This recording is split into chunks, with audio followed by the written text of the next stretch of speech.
So hi everyone, this is Danielle behind the camera, and I am sitting here with Ann Henderson, one of the co-founders of the National Association for Family, School, and Community Engagement. And you know her from Beyond the Bake Sale, that wonderful book that we're working from, and her wonderful colleague Karen Mapp worked together to bring you that great book that we're working from. And, Anne has joined Jacob and I on Long Island to do site visits to see the work we do with parents. And last year she was in Roosevelt, got to tour one of the schools. And I was so excited that I was spending the week here with her today that I asked her if she could say a few words on camera for you all. So Anne, if you could tell us something about how you came to connect family engagement with improving student learning.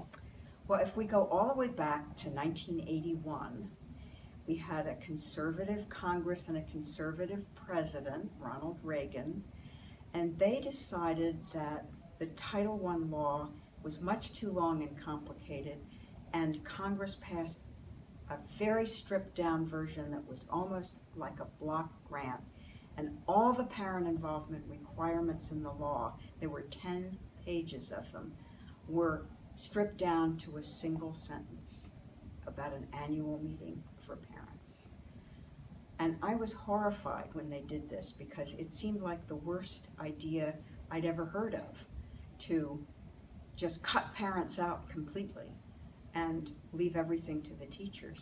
So I went and I looked up all the research I could find on parent involvement and student achievement. And I found 35 really well done studies, and they all said the same thing, that engaging families has a positive long-term impact on children's success in school and in life. And I thought, I'm onto something. So I published the first research review on this.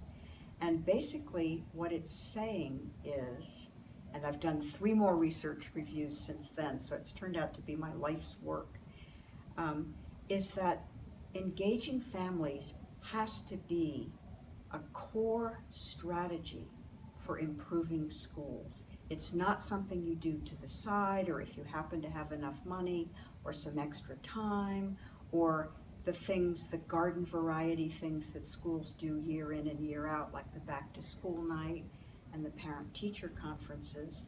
What the research shows is that close parent-teacher collaboration is absolutely critical to students' adjustment to school, to their academic success, to their feeling of belonging in school and nurtured and supported, and that when teachers and parents work together in what I would call high impact ways, close personal conversations, sending stuff home parents can work on with their kids, staying in regular touch about how children are doing, kids do much better and at a much faster rate.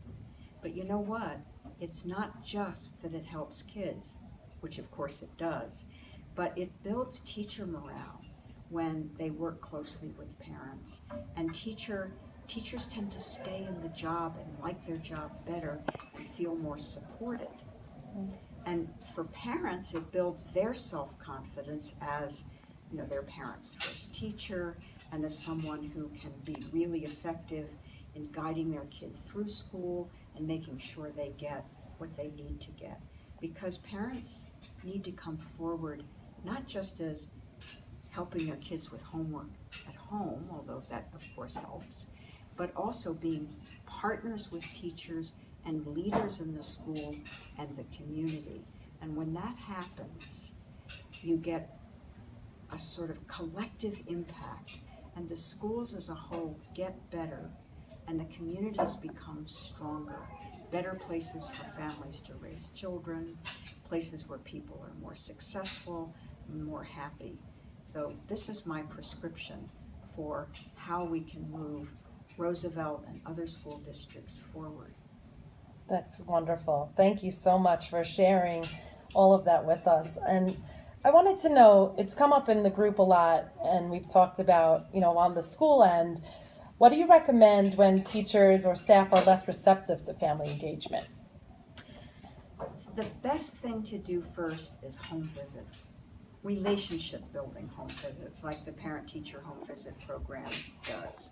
Not home inspections, not information dumps, but a genuine attempt to get to know one another as human beings, learn more about the child, and establish a trusting relationship.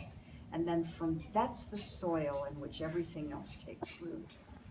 And then as schools open up and teachers understand better how to connect to parents and how to partner with them, and of course we tried to capture a lot of information about how best to do that in Beyond the Bake Sale, so that guides teachers who may have had no experience before or training in how to connect to parents. And that just opens everything up. And then to do something like academic parent-teacher teams, where parents and teachers get together and really look at the data. How are kids doing? What are the skills they need to be learning? How can we work together to make sure they get it and that they get the support and the after-school support they need? You really can be off and running. Great. Well, Anne, thank you so much for taking a few minutes to talk with us, and it's just such an honor to hear it right from your mouth as we work from your book. So thank you so much. My pleasure, and I would love to come and see you all sometime. Great, we would love to have you again. Thanks so much.